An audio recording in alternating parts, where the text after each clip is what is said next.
And you know what?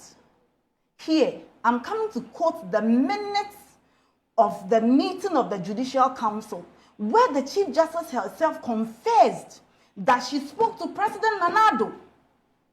And don't ask me where I got it, because the principle of law is that it matters not how you get it, even if you stole it.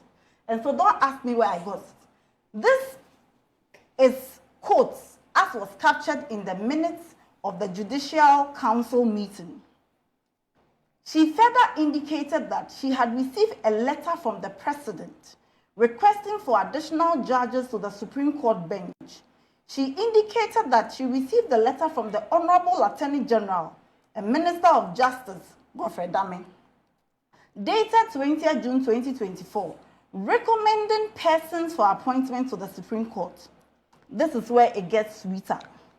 The Honorable Lady Chief Justice informed members that she had convened the meeting because she had received a communication that due to the nature of the political atmosphere, I'm sure they had an instrument for measuring the political atmosphere, His Excellency the President was anxious to send the proposed names as well as the earlier nominations submitted by Council to Parliament. These were the words of the Chief Justice. So how is it that anybody expects the committee to come to a different conclusion? And these are facts. And these are facts. I am very clear in my mind, again, that any lawyer who gets this will present it to the Chief Justice, to the committee.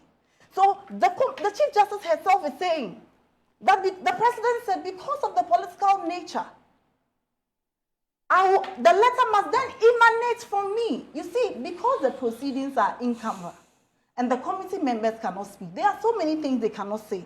And now I want to be optimistic that now that is over, maybe they should allow us to apply for the records of proceedings. We are happy to read a 10,000-page document. I mean, that's why we are lawyers. We are happy to read it and look at it. So you cannot tell me that unless somebody has a superior jurisprudential argument, that what the Constitution has provided, it's so not in tandem with the modern tenets of democracy, that certain things were, I mean, there has to be, I can't come, because throughout listening to NPP lawyers, I haven't heard anybody make a superior jurisprudential argument, except to say that this was politically motivated.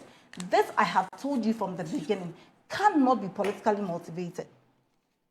Then they say that, you know what, the NDC in the past criticized the removal of Charlotte Osei and said that the President did not do well.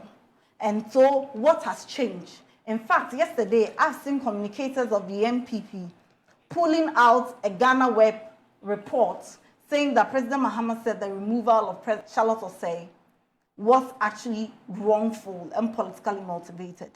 It's important for the distinction to have, we have to make that distinction.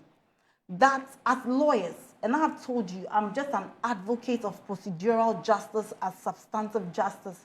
So it matters how you come to the conclusion, not necessarily the conclusion. And we've had instances in this country. I remember when we were in law school, the very famous case of Salah versus AG.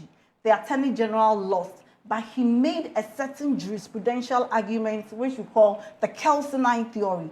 And the court concluded that with Kelsen gone, Attorney General went with him. Because there are theories of law, principles of law that you have to pull in when you are making legal arguments. It's not enough to say that it's not fair. It's not enough to say that it's politically motivated. The reason we criticize Charlotte Osei's own is that we said procedurally, you have not been fair to the person. First of all, the petition were actually by faceless people. But a person has the right to know who their accusers are. And that is a fundamental principle in law. This Chief Justice is very familiar with Daniel Ofori. She cannot say she doesn't know Daniel Ofori. She is, I'm sure, the most familiar judge, because Daniel Ofori is an avid litigant. He's always in court.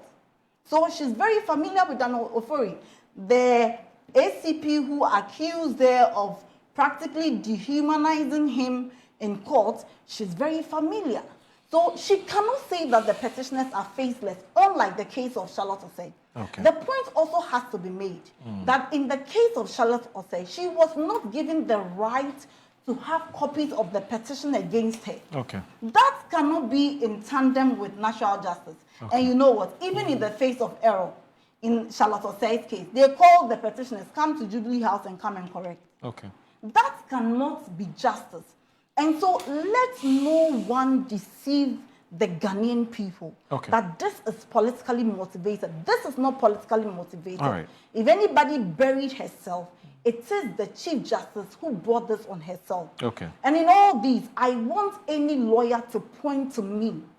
And I'll be happy to hear Kwesi Kwarteng on this. Okay. What specific law did President Mahama breach for which reason this would then be politically motivated or unfair?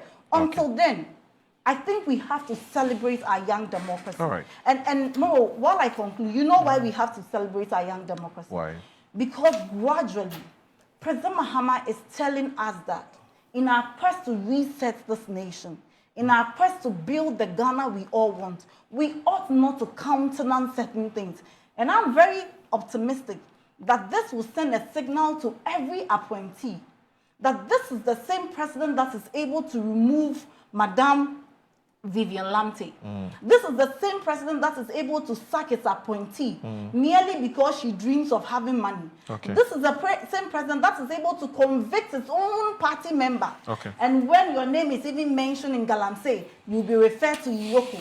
And so something right is being done. Of course, when people are used to the wrong system, they will feel a bit pushy and they will not like it. But I can assure the good people of Ghana that President Mahama is committed to upholding the tenets of democracy. All right.